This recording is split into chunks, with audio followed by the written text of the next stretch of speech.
Assalamualaikum warahmatullahi wabarakatuh. Selamat pagi pemirsa, selamat datang di acara podcast Mandua Pamekasan yang mengusung tema keteladanan akhlak Nabi Muhammad SAW dalam kejujuran.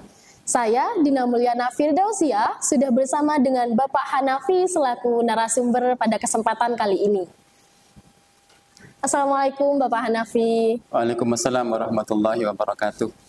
Baik Bapak, bagaimana kabarnya hari ini? Alhamdulillah, sihah walafiat. Alhamdulillah. Bapak, terkait dengan tema tadi, mungkin ada tanggapan dari Bapak Hanafi untuk hal tersebut. Silahkan Bapak. Ya, terima kasih. Sebelumnya, pada kesempatan kali ini, di podcast Mandua Pamekasan, kita akan menguliti tentang kejujuran Rasulullah SAW yang seharusnya kita teladani sebagai umatnya.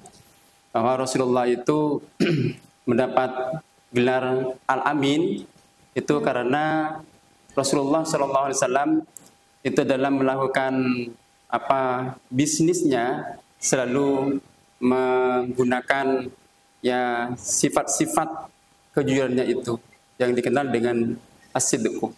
Jadi Rasulullah tidak pernah berbohong, tidak pernah mengada-ada, dan itu selalu diterapkan oleh Rasulullah SAW dalam melakukan bisnis Rasulullah SAW yang sukses. Terkait dengan keteladanan kejujuran tersebut, Bapak, kami telah menyiapkan beberapa pertanyaan yang akan diajukan kepada Bapak Hanafi. Insya Allah akan saya jawab kalau saya tahu. Iya. Untuk yang pertama, bagaimana Nabi Muhammad SAW dikenal sebagai Al-Amin atau orang yang terpercaya? Ya, seperti kalimat pembuka saya, bahwa Rasulullah itu adalah memiliki sifat as-sidqu, sifat jujur. Dan kejujuran Rasulullah itu berbeda dengan kita. Ya. Kalau kita jujur itu belum tentu 100%. Kalau Rasulullah itu sudah pasti itu 100%. Karena Rasulullah itu adalah makhluk yang memang dipilih oleh Allah Subhanahu wa taala untuk menjadi teladan bagi umatnya. Termasuk di sini masalah kejujuran Rasulullah SAW itu diimplementasikan pada saat Rasulullah itu melakukan bisnis. Rasulullah melakukan bisnis itu sesuai dengan apa adanya. Termasuk barangnya disampaikan apa adanya, harganya juga disampaikan apa adanya oleh Rasulullah SAW. Jadi pembeli itu tidak pernah kecewa dari melakukan transaksi dengan Rasulullah SAW. Selalu puas. Itulah Nabi kita Muhammad SAW. Untuk pertanyaan yang selanjutnya, Bapak, dapatkah Bapak memberikan contoh konkret dari situasi di mana Nabi Muhammad SAW menunjukkan kejujuran bahkan dalam situasi yang sulit? Ya, Rasulullah SAW melakukan usaha bisnis sebagai seorang yang entrepreneur. Rasulullah SAW itu dari sejak umur 12 tahun. Jadi sejak umur 12 tahun Rasulullah itu sudah punya mentor dalam hal berbisnis itu, yaitu pamannya Abu Thalib. Kemudian pada saat umur 17 tahun juga Rasulullah mengembangkan bisnisnya sampai punya majikan. Nabi Muhammad itu siapa majikannya Rasulullah? Adalah Siti Khadijah. Dari kesuksesan Rasulullah melakukan usaha dagang, bekerja sama dengan majikannya dalam hal ini adalah Siti Khadijah, itu menampakkan kejujurannya terus. Konkretnya adalah bahwa Rasulullah dalam setiap melakukan dagang tidak pernah rugi, bahkan surplus terus. Ya, bertambah terus sehingga dia sangat dipercaya oleh Siti Khadijah, sampai Siti Khadijah itu tergoda kepada Nabi Muhammad SAW. Ya, sampai Rasulullah itu dipinang oleh Rasulullah karena keberhasilannya Rasulullah, akhlaknya Rasulullah yang luar biasa, karena kejujurannya Siti Khadijah semakin sukses dagangnya. Itu Rasulullah. Jadi konkretnya seperti itu. Kemudian itu pada usia umur 20 tahun itu semakin seberat tantangannya Rasulullah dalam melakukan usaha dagang itu. Mungkin ini ada kaitannya dengan pertanyaan-pertanyaan berikutnya, akan saya jelaskan di situ. Baik Bapak. Pertanyaan yang ketiga, bagaimana Nabi Muhammad SAW memandang pentingnya kejujuran dalam transaksi bisnis dan ekonomi? Apakah beliau memberikan nasihat atau pedoman khusus terkait hal ini? Ya, saya berangkat dari apa? Dari ucapan Rasulullah, karena saya yakin dan harus diyakini bahwa ucapan Rasulullah itu tidak pernah berbohong. Ucapan Rasulullah, semua tingkah lakunya itu menjadi hadis, kemudian menjadi as-sunnah, bukan sunnah, as-sunnah. Karena beda antara as-sunnah itu adalah Nabi, kalau sunnah itu bisa bukan di Nabi. Itu. Kemudian di sini tentang apa? Tentang pentingnya sifat jujur itu Rasulullah seperti ini. At-tajirul amin as-suduq ma'an nabiyyin was-siddiqin wasyuhada. Itu kata Rasulullah. Jadi sifat jujur itu memang menjadi dasar kesuksesan seseorang, bahkan bukan hanya dalam berdagang. Karena itu sudah diterapkan dan sudah menjadi bukti konkret keberhasilan Rasulullah dalam melaksanakan usaha dagang atau dalam berbisnis. Itu Rasulullah. Dan ini menjadi ya contoh bagi kita, menjadi ya istilahnya itu teladan. Menjadi teladan bagi kita dan menjadi istilahnya kalau kita melakukan usaha dagang ya contohlah seperti Rasulullah. Tuh, Rasulullah kan tidak pernah berbohong. Barang yang dijual dikatakan apa adanya. Kalau cacat dikatakan cacat, kalau tidak ya tidak. Harga juga seperti itu Rasulullah. Kalau misalkan menentukan harga apa adanya. Jadi kalau misalkan ada orang mau membeli kepada Rasulullah, diberitahukan bahwa harganya misalkan 10.000, ini 10.000. Orang mau membeli itu terserah itu lebihnya berapa. Rasulullah tergantung kepada pembeli. Jadi Rasulullah hanya menentukan harganya ini adalah 10.000. Kalau mau melebihi ya silahkan, tergantung kepada pembelinya. Itu yang membuat Nabi Muhammad SAW dipercaya sehingga mendapat gelar Al-Amin. Jadi dasar atau kejujuran itu menjadi dasar utama dalam kesuksesan seseorang. Kalau berdagang, ya dalam berdagang. Kalau misalkan menjadi pejabat, ya juga dalam itu. Jujur, itu adalah yang pertama. Karena dari sifat-sifat Rasulullah, dari as-sidqu, kemudian amanah, tabligh, fatonah, jujur itu menjadi hal yang paling utama. Mendasari kepada sifat yang tiga itu. Jadi, sungguh teladan yang sangat luar biasa. Baik, untuk pertanyaan selanjutnya Bapak, bagaimana Nabi Muhammad SAW memahami konsep kejujuran dalam urusan agama? Apakah beliau pernah menghadapi situasi di mana kejujuran dalam urusan agama menjadi penting? Ya, berbisnis itu juga bagian daripada agama. Itu dalam fikih muamalah. Itu fikih muamalah. Jadi Rasulullah SAW dalam hal agama jujur.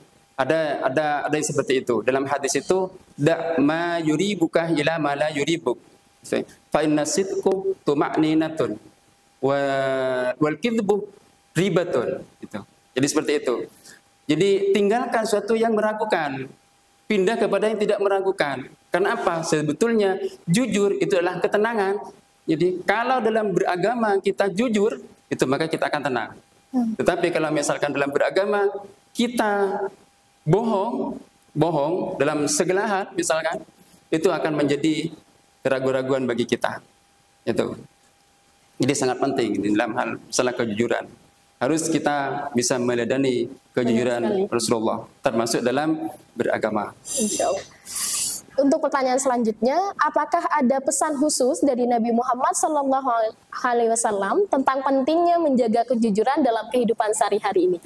Seperti yang saya sampaikan barusan, bahwa mengenai kejujuran itu sudah terdapat dalam hadis Rasulullah yang barusan saya baca. Da' ma yuribuka ila ma la yuribuk. Fa inna sidqa tuma'ninatun wal kidbu ribatun. Itu adalah hal yang ditekan oleh Rasulullah sallallahu alaihi wasallam. Pesan Rasulullah itu. Itu pesan Rasulullah. Kalau kita jujur kita akan tenang, enggak ada masalah. Itu enggak ada masalah. Tapi kalau kita tidak jujur, kita akan gelisah. Gelisah kita karena sudah salah kepada atasan. Salah kalau misalkan kepada punya atasan, kalau ke rakyat juga akan menjadi gelisah karena sudah salah kepada rakyat, apalagi kepada Allah Subhanahu wa taala. Pasti orang yang tidak jujur itu akan gelisah. Ya. Semoga pesan tersebut bisa tersampaikan ke seluruh umat Nabi Muhammad, Bapak. Amin, amin. Untuk pertanyaan yang terakhir, bagaimana kita dapat mengambil inspirasi dari keteladanan Nabi Muhammad dalam menjalani kehidupan yang jujur? Apakah ada langkah-langkah praktis yang dapat kita ikuti? Ya. Rasulullah Shallallahu Alaihi Wasallam pada usia 20 tahun itu sudah semakin berat tantangannya, terutama dalam hal masalah berbisnis, karena yang saya banyak tahu itu tentang Rasulullah, kejujurannya itu diimplementasikan dalam berbisnis. Pada usia 20 tahun itu sudah semakin berat tantangannya Rasulullah. Maka kemudian Rasulullah pakai prinsip manajemen bisnis modern. Itu. Yang pertama adalah kepuasan pelanggan. Jadi kepuasan pelanggan, kalau istilah orang barat, bedek songai kata orang Madura, itu customer satisfaction, itu kepuasan pelanggan. Jadi pelanggan oleh Rasulullah diusahakan puas dengan pelayanan yang dilakukan oleh Rasulullah dalam hal berbisnis. Itu kita ambil iktibarnya, memetik pelajaran dari apa yang dilakukan oleh Rasulullah SAW. Yang kemudian itu adalah pelayanan yang prima. Pelayanan yang prima itu adalah service excellent. Jadi Rasulullah dalam melakukan bisnis itu berusaha bagaimana pelanggan itu menjadi terlayani secara sempurna. Kita tahu bahwa Rasulullah dalam melakukan dagang itu tidak pernah niko-niko, apa adanya. Itu yang menjadi kunci kesuksesan Rasulullah. Dan yang terakhir, bisnis prinsip bisnis manajemen bisnis modern Rasulullah yang terapkan itulah transparansi. Apa transparansi Rasulullah? Ketika menjual barang, Rasulullah katakan apa adanya. Itu kepada pembeli. Kalau kepada majikan, Rasulullah bahwa apa yang dapatkan hari ini adalah apa yang dapatkan hari ini. Kalau itu adalah 1 juta, Nabi itu menyerahkan uang kepada majikan 1 juta. Dan barang-barang yang dijual oleh Rasulullah pasti tidak ada yang hilang. Dan itu adalah luar biasa akhlak Rasulullah. Dan kita tidak mungkin bisa meniru 100%. Benar sekali. Tetapi sekalipun tidak bisa meniru 100%, kalau tidak 25%, kita berusaha kepada yang 50% kita meniru akhlak Rasulullah dalam tanda kutip kejujuran Rasulullah. Ya, memang sudah beda. Ya, kita manusia biasa, Rasulullah manusia yang luar biasa. Itu. Baik. Ya. Alhamdulillah seluruh pertanyaan sudah terjawab oleh Bapak Hanafi sebagai narasumber kali ini. Terima kasih Bapak atas segala jawabannya. Jadi dalam episode ini kita telah melihat bagaimana Nabi Muhammad SAW adalah teladan kejujuran yang sangat luar biasa. Beliau mengajarkan kita bahwa kejujuran adalah fondasi yang kuat dalam membentuk karakter yang mulia.